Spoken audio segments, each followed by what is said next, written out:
Hi, I'm Dr. Pam Garcia, and I want to talk to you today about the difference that I see between the idea of worthiness and the idea of deservingness, and how these ideas can confuse people and trip them up. So let me start first with deservingness. So with deservingness, that's more, did you do the deeds that are required in order to earn the specific first step qualifications to get to whatever it is you want. So for example, if I want to get a bachelor's degree from Rice, which is what I ended up doing, I needed to sit through a certain number of classes. I needed to pass a certain number of tests, turn in a certain number of reports, show up, and do the work, read, talk, write, all that stuff. And that when I got the degree, then I deserved the degree. So same with getting, my graduate degree.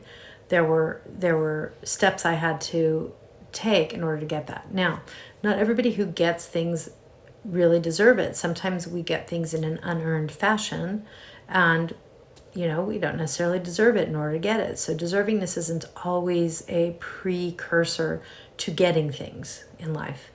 And the other thing is the idea of worthiness. Some people think, well, if I don't feel worthy, then that's my first step. I need to qualify myself in order to feel worthy. Then I can bring things into my life. Otherwise, I'm going to repel everything from my life, and so therefore I need to work on my worthiness.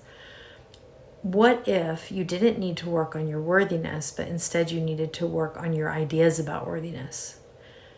Okay, and what if you didn't need to work on your worthiness, but you just needed to practice being receptive to gaining things in life, to benefiting from life, to accepting rewards and utilizing them? What if that were the skill, and it was just a skill set, not necessarily a qualification of the selfhood? Okay, so worthiness, the way I understand it and see it, is the idea that you are worthwhile, that you are okay and valid to be here. So just by virtue of the fact you're here, you're already qualified, you're already worthy. Okay, but some people put more qualifications on worthiness than that, and they're usually using a single dimension to rate themselves on. So they're saying, well, I didn't, I'm not as good of a philanthropist as somebody who's a very famous philanthropist or something. So therefore, I'm not worthy of receiving stuff because I haven't given enough.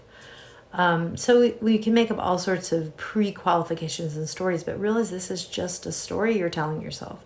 It's just a narrative that maybe you've even been told. So I want to challenge you today to let go of those ideas and think about practicing instead the skills that you would need to acquire whatever it is you want.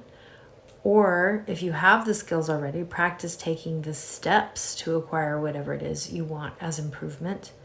And lastly, if you've already practiced the steps, practice just receiving, just taking it in, enjoying it. Don't push it away.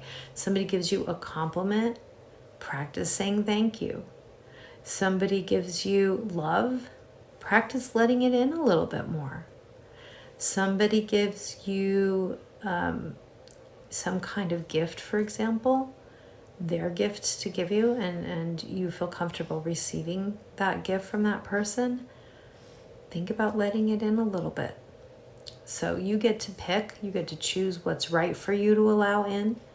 But I really want you to pick and choose based upon whether it's right for you, not whether it meets some arbitrary idea that you are or are not worthy, because that's an arbitrary idea. There's no set standard of worthiness that you can find anywhere. There's not anyone who knows that this is the standard and you are going to be able to meet it.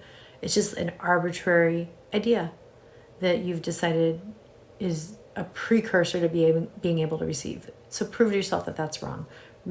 Practice receiving. Okay? All right, well, I hope that those ideas are useful for you.